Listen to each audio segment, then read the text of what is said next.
The demolition crew that entered the Mittelwerk factory complex on May 31, 1945, expected to find equipment.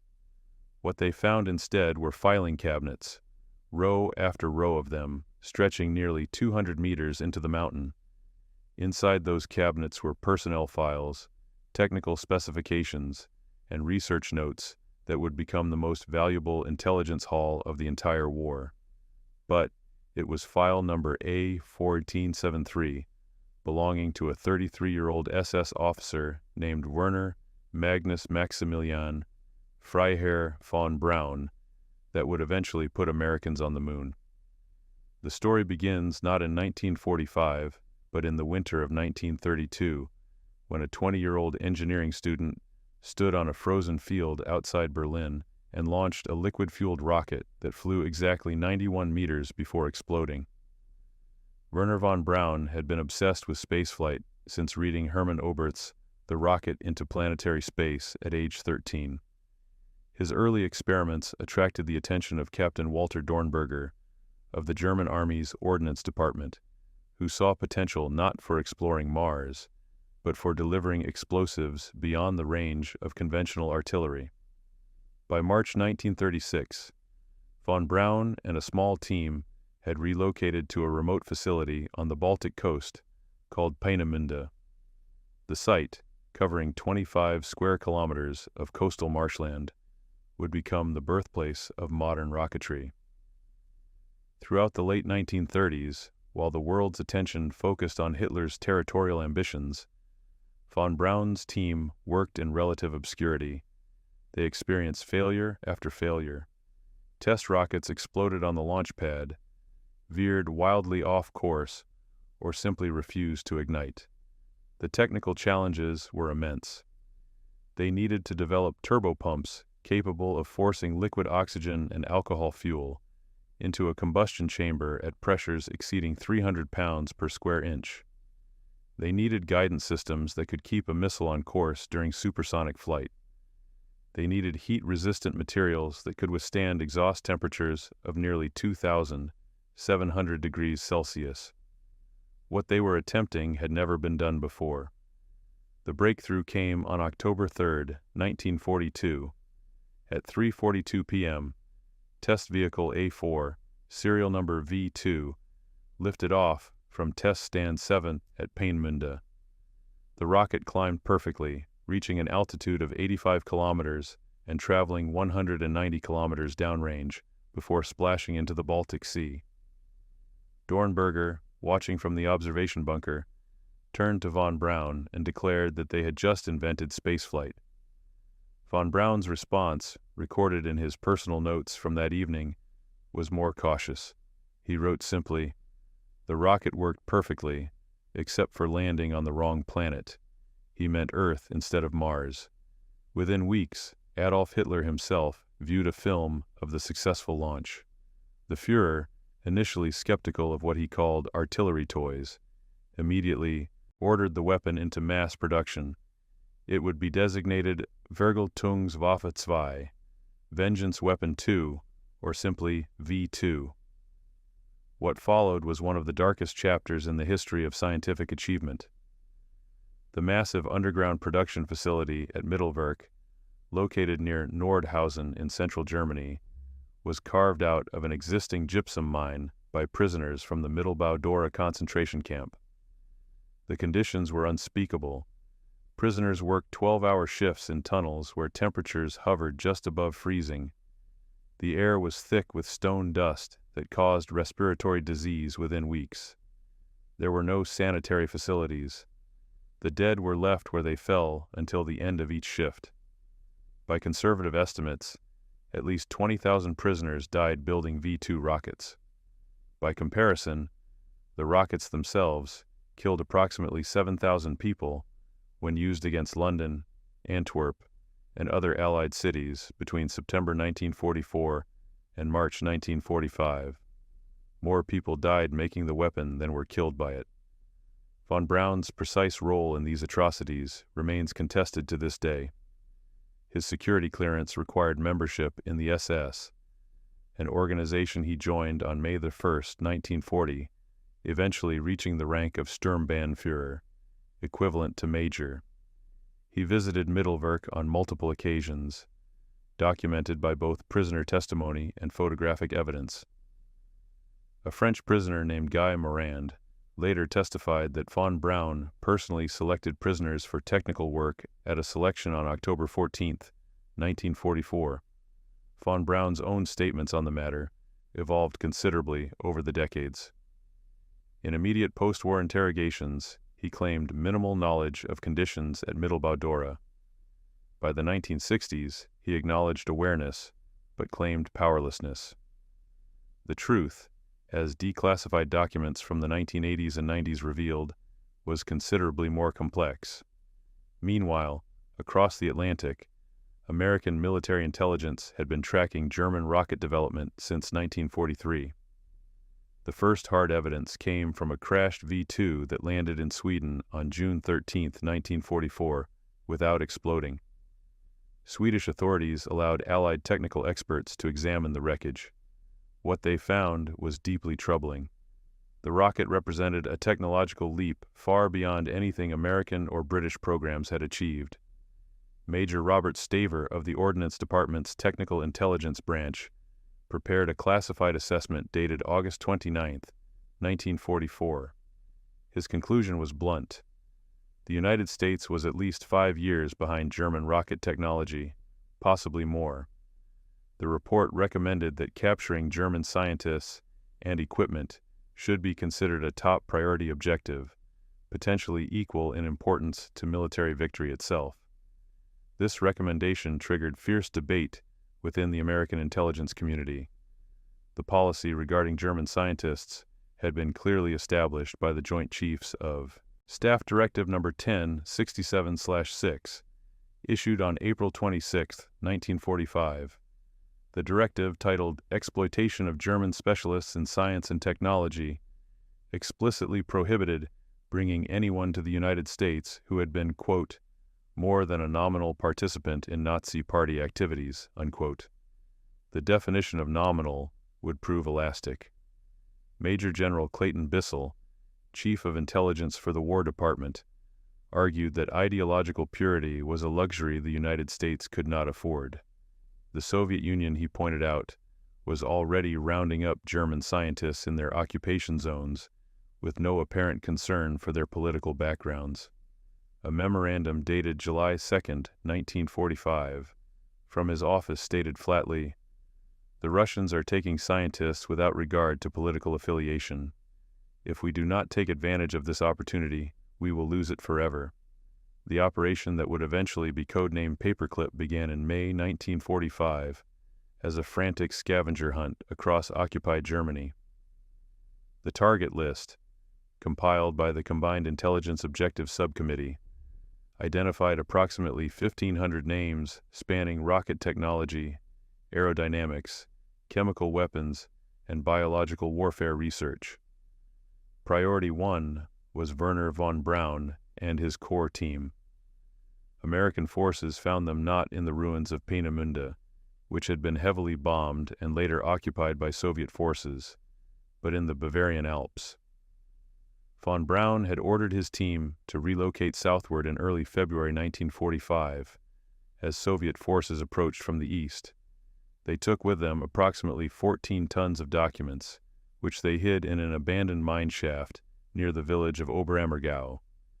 The location was recorded with precise coordinates on a hand-drawn map kept by von Braun's younger brother, Magnus von Braun, who worked as a chemical engineer on the team.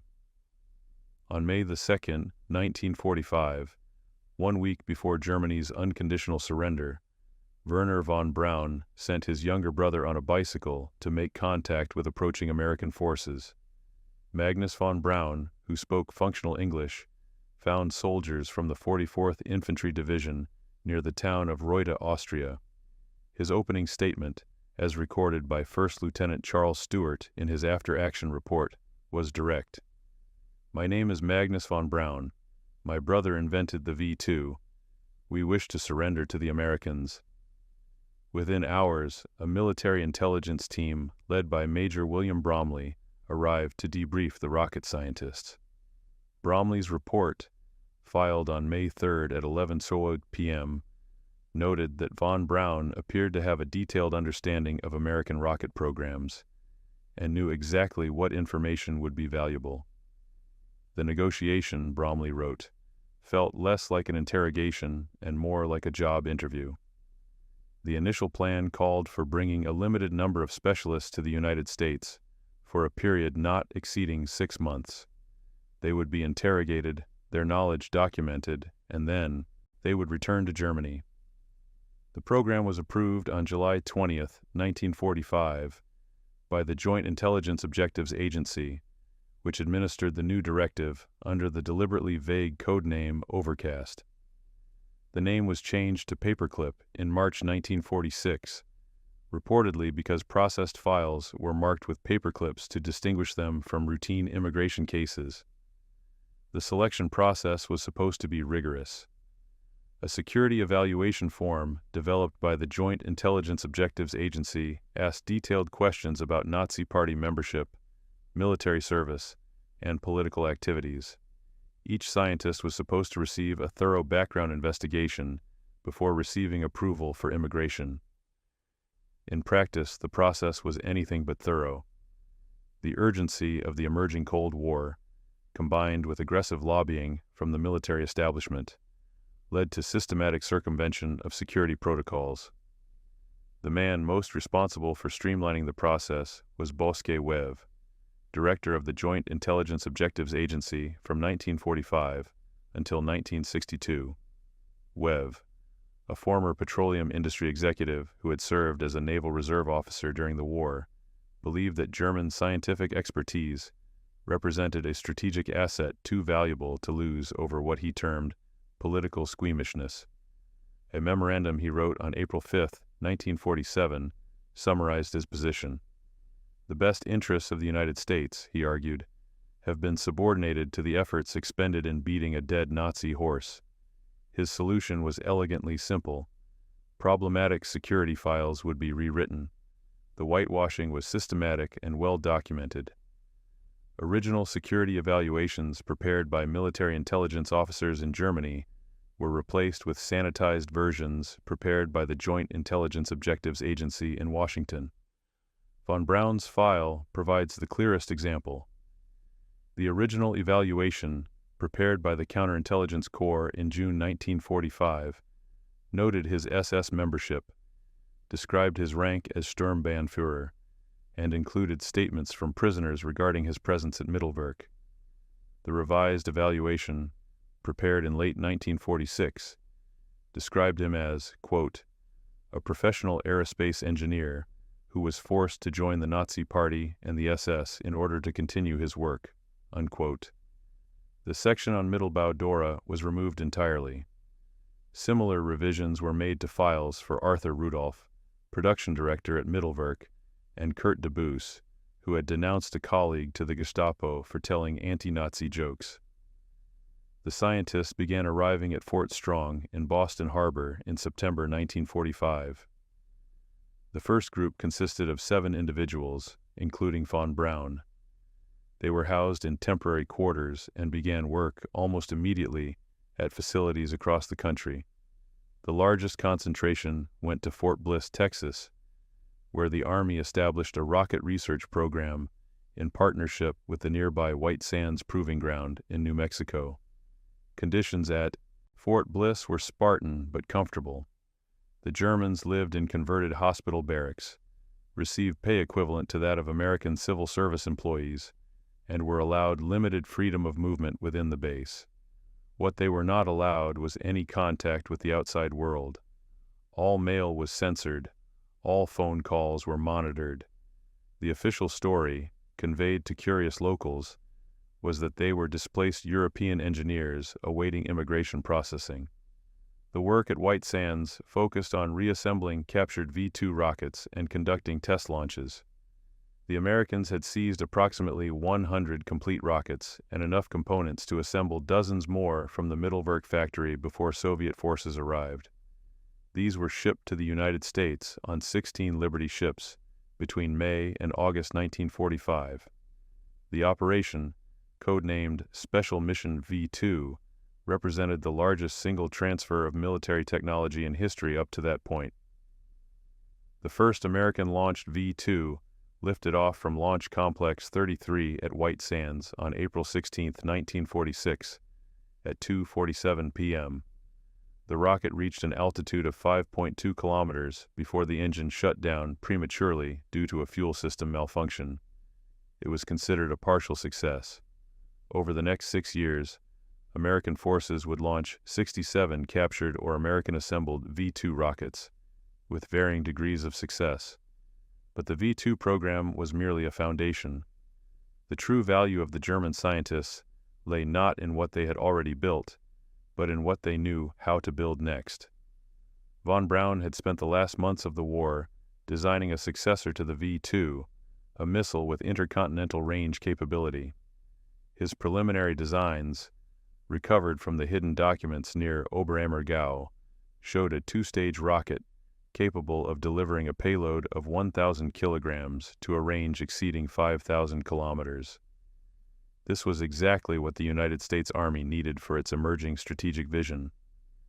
By late 1949, as the Soviet Union tested its first atomic bomb and the Cold War calcified into permanent antagonism, the question of whether to extend Paperclip beyond its originally planned 6-month duration had been settled decisively.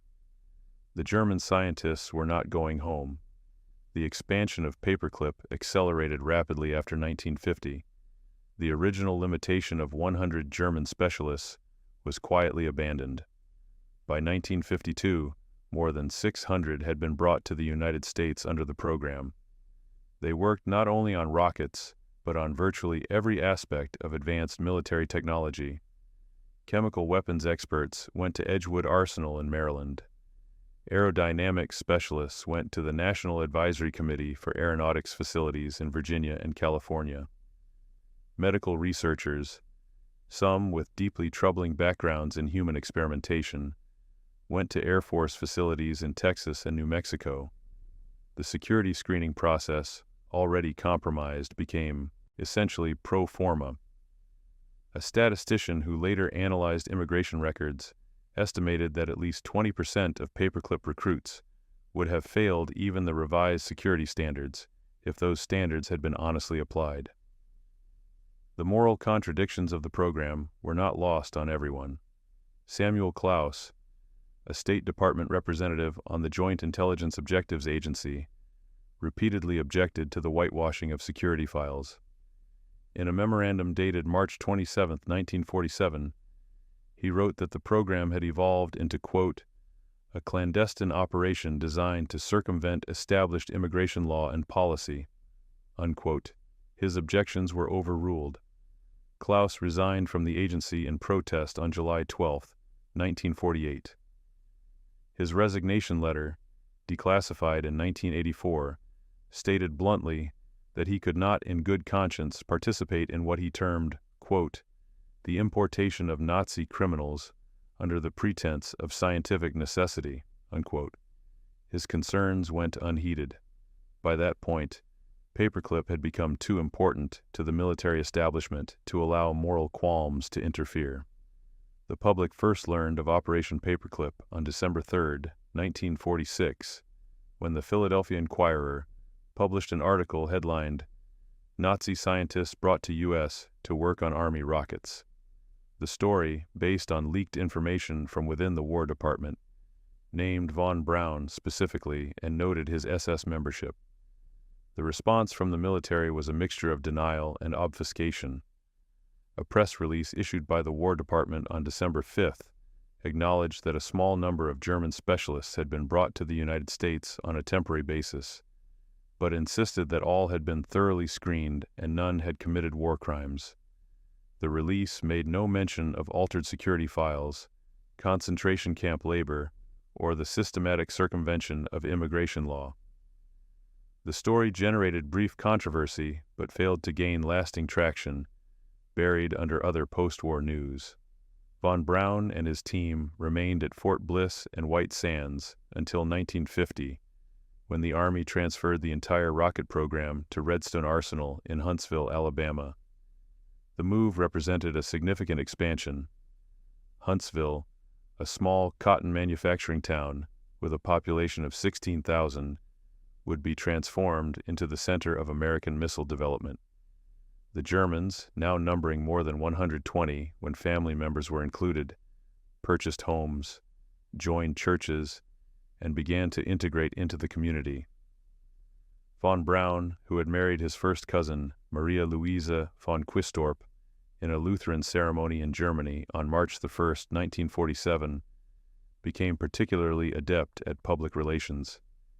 He joined the Huntsville Rotary Club, gave lectures on space exploration to local civic groups, and cultivated relationships with journalists. He understood instinctively that the success of his American career depended not just on technical achievement, but on public image management. The Redstone Arsenal program initially focused on tactical battlefield missiles, but von Braun's ambitions reached far higher. He had never abandoned his childhood dream of spaceflight. Throughout the early 1950s, he published a series of articles in Collier's magazine outlining detailed plans for orbital space stations and crewed missions to Mars. The articles, illustrated with paintings by Chesley Bonestell, captured the American imagination in the early years of the space age. Von Braun also collaborated with Walt Disney on a series of television programs about space exploration that aired on the Disneyland television show in 1955. The combination of Disney's entertainment expertise and von Braun's technical credibility proved remarkably effective. Millions of Americans watched as the former SS officer explained how humans would soon colonize the solar system. His Nazi past was mentioned rarely, if at all. The trajectory of American rocketry, and by extension the space program, was fundamentally altered on October 4, 1957, when the Soviet Union launched Sputnik 1, the first artificial satellite, into orbit. The event, transmitted to the world through a simple radio beep on a frequency of 20.005 megahertz, triggered a crisis in American confidence. How had the Soviets, whose scientific establishment had been written off as inferior by most Western analysts, achieved such a dramatic first?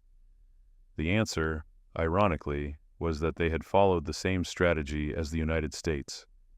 Soviet forces had captured their own cadre of German rocket scientists in 1945, including Helmut Gröttrup, a guidance systems expert who had worked closely with von Braun at Peenemünde. The Soviets had been less generous than the Americans, holding their Germans in controlled compounds, and eventually sending most back to East Germany once their knowledge had been extracted. But the foundation they provided had been sufficient. Von Braun's response to Sputnik was a mixture of frustration and vindication. He had been advocating for a satellite program since 1954, but his proposals had been repeatedly rejected in favor of the Navy's Vanguard program, which used rockets developed independently of the German team. Now, with Vanguard suffering embarrassing failures and Soviet achievements dominating headlines, the Army turned to von Braun. He promised he could launch an American satellite within 90 days if given approval. The Pentagon, desperate for a success, gave him 60 days. On January 31, 1958, at 10:48 p.m. Eastern Standard Time, a Jupiter C rocket designed by von Braun's team launched from Cape Canaveral, Florida, carrying Explorer 1, America's first satellite. The spacecraft, weighing just 13.97 kilograms, was tiny compared to the Soviet achievement, but it was in orbit, and that was what mattered. The creation of the National Aeronautics and Space Administration on July 29, 1958, marked the beginning of von Braun's transformation from military weapons developer to civilian space visionary. The Army's rocket program at Redstone Arsenal was transferred to the new civilian agency on July 1, 1960, and renamed the George C. Marshall Space Flight Center. Von Braun became its first director, overseeing a workforce that eventually exceeded 7,000 employees. His new task was to develop the heavy-lift rockets necessary for President John F. Kennedy's stated goal of landing Americans on the moon before the end of the decade. The result was the Saturn family of rockets, the most powerful launch vehicles ever successfully flown. The Saturn V, the final and largest variant, stood 110.6 meters tall and generated 34.5 million newtons of thrust at liftoff. Its first stage alone burned 15 tons of propellant per second. The development program required solving thousands of engineering problems, from the metallurgy of the fuel tanks to the mathematics of orbital mechanics. Von Braun's management approach combined German thoroughness with American can-do optimism. He instituted a system of redundant testing and conservative design margins that prioritized reliability over innovation. The approach worked. Between 1967 and 1973, NASA launched 13 Saturn V rockets. Not one failed catastrophically. The sixth launch, Apollo 11, on July 16, 1969, carried Neil Armstrong, Buzz Aldrin, and Michael Collins to the moon. When Armstrong stepped onto the lunar surface on July 20th at 10:56 p.m. Eastern Daylight Time, the dream that von Braun had articulated on a frozen field outside Berlin 37 years earlier had finally been realized. But even as Americans celebrated the moon landing, questions about Operation Paperclip were resurfacing. The program had been officially terminated in 1957, but its legacy remained controversial. In 1970, the Jewish Defense League began protesting von Braun's public appearances, arguing that he had escaped accountability for his role in the deaths of concentration camp prisoners. The demonstrations were small but persistent. Von Braun's standard response, delivered in interviews and congressional testimony, was that he had been a scientist focused on technical work, that he had joined the SS under duress, and that he had no direct authority over labor conditions at Mittelwerk. These claims were challenged by historians as more documents were declassified. A particularly damaging piece of evidence emerged in 1984 when a letter dated August 15, 1944, was discovered in former East German archives. The letter, signed by von Braun, requested the allocation of additional prisoner labor for specialized technical work at Peenemünde. The request was granted. Arthur Rudolph, who had served as production manager at Mittelwerk before becoming project director for the Saturn V program at NASA, faced more serious consequences. In 1984, the Justice Department's Office of Special Investigations, which prosecuted suspected Nazi war criminals, began investigating Rudolph based on testimony from Mittelbau-Dora survivors. Faced with the prospect of a denaturalization trial that would publicly examine his wartime activities, Rudolph agreed to renounce his American citizenship and return to Germany. He left the United States on March 1, 1984, and died in Hamburg on January 1, 1996. He never faced criminal charges, and he maintained until his death that he had done nothing wrong. The contrast between his decorated career and his forced departure captured the central moral paradox of Operation Paperclip. Could the ends, however spectacular, truly justify the means? Von Braun himself never faced legal accountability. He retired from NASA in 1972 and spent his final years working for Fairchild Industries, an aerospace contractor, while continuing to advocate for space exploration. He was diagnosed with kidney cancer in 1973 and died on June 16, 1977, in Alexandria, Virginia. He was 65 years old. His obituaries in major newspapers focused overwhelmingly on his achievements in space exploration.